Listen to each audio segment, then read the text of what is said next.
Hello everybody and welcome. In this video I will show you how to fix Bluetooth pairing issues.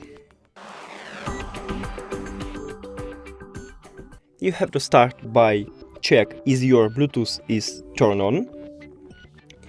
If it doesn't work, try to forget your device and then add it again. Now, if it doesn't work, maybe you should try to soft reset your headphones. So just close the case and open it again.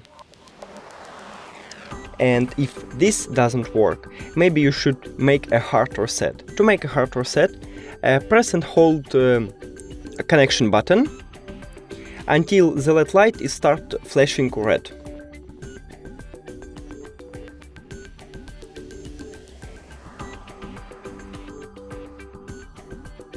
Okay, we have it.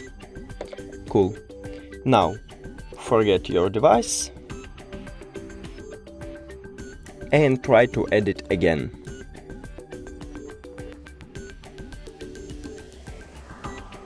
That's it.